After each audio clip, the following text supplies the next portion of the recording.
Downer's leadership was short and fatal.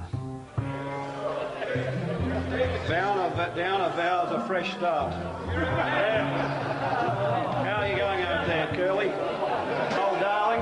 You are one of the most unctuous, self-righteous people I have come across. Always preaching as though to say that people who don't agree with everything you say are somehow racist, bigoted and immoral. This is a salmon that actually jumps on the hook for you. In fact, there's 3 or 4 of them. There's a whole little group of them there. Mr. Speaker. Just let's remind us, who gave us the worst recession in 60 years? Paul Keating.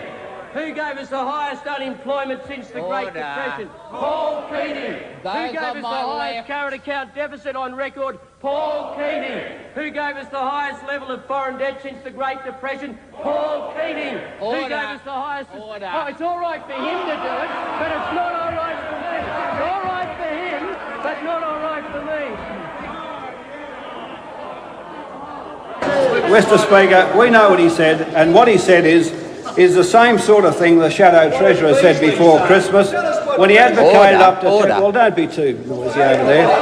Yeah. Order, the Deputy Leader of the Opposition. You're so macho. Twice you've had a chance to take the opposition leadership. The first time you rang your friend next to you and offered it to him. This time you sat overseas while John got it from Hawke's Nest. Now, when I told our caucus last year that you were a low-altitude flyer, I was right, wasn't I? Mr. Speaker, my question without notice is to the Prime Minister. Given the fact that bond yields have steadily risen since your appearance on the Late Line program last Wednesday, and given the fact that interest rates on fixed-rate mortgages have already risen, do you now concede, as the Treasurer does, that official interest rates will be moving upward, or do you continue to maintain there is no pressure on official interest rates in Australia? The Honourable Prime Minister. It seemed to me that bond yields have moved up all over the world, so the Shadow Treasurer credits me with great influence, I've got to say, to my Late Line interview must have travelled far and wide to have this devastating impact on bond yields. Thank you for the compliment, thank you. Mr. Speaker, so I don't think there's any basis for the question other than to display the juvenile qualities the Leader of the Opposition now seems intent upon presenting with great gusto at each question period, and maybe if the coalition was in office there wouldn't be a whole bevy of former leaders on its front bench and deputy leaders.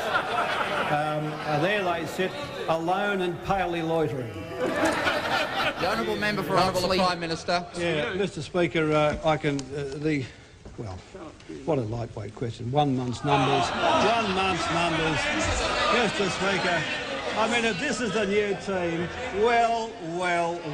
Mr. Speaker, I suppose he's got his cut his teeth somewhere, and the monthly balance of payments release may as well be the start, even if he has exaggerated the influences which are there. He opposed every wage increase since 1983 for the workforce, every single one. That's the sort of Australia this Conservative apparatchik believes in. And then, of course, this sort of morbid rhetoric, the sort of small thrifty shopkeeper gnarlishness with the red tape of government spending. So we've got all this anti-government spending rhetoric, but in his day he was the big spender. That's right. The big spender. Mr. 28.8% of GDP. I mean, how can you come... Look, John, don't waste your time on me, son. Don't waste your time on me. I've been around. I know you. I know you. I know where the skeletons are in your closet. The Leader of the Opposition. Thanks, Mr. Acting Speaker. Order. The Leader of the Opposition has the call. The Leader of the Opposition. Thank you, Mr. Acting Speaker. I refer the Prime Minister to his hopeless attack on Fightback at the press club today. Order. The Leader will get to the question. I asked the Prime Minister, if you are so confident about your view of Fightback, why won't you call an early election? Because, mate.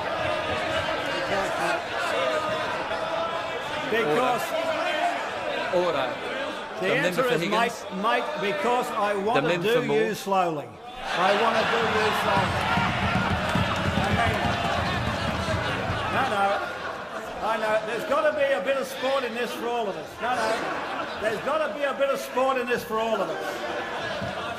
And in the psychological battle stakes, we are stripped down and ready to go. And I want to see those ashen-faced performances, more of them. I want to be encouraged. I want to see you squirm out of this load of rubbish over a period of months. There's going to be no easy execution for you.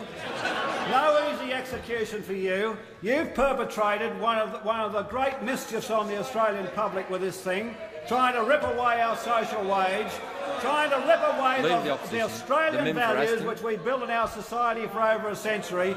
And if you think I'm going to put you out of your misery quickly, you can think again. The honourable member for the deputy leader has. Let not the shadow treasurer hop up talking about how shocking it is that somebody that actually represents the savings of millions of Australians might dare have a view about these, godlike practices which go on inside these people who are hearing voices. No, but they're not. I don't think they're intervening. Simple as that. No. But they're entitled. They're entitled to a view. So, by the way, as anybody who's got tuppence worth of brains in observing these donkeys selling down bonds and flogging Pacific Dunlop shares, Mr. Speaker. So, and just Mr. Speaker, on the way about guess who's coming to dinner. Can I just make a point about that little aside, Mr. Speaker? I might ask the Leader of the Opposition, did he have his children on board when he met Kerry Packer for lunch 2 Thursdays ago?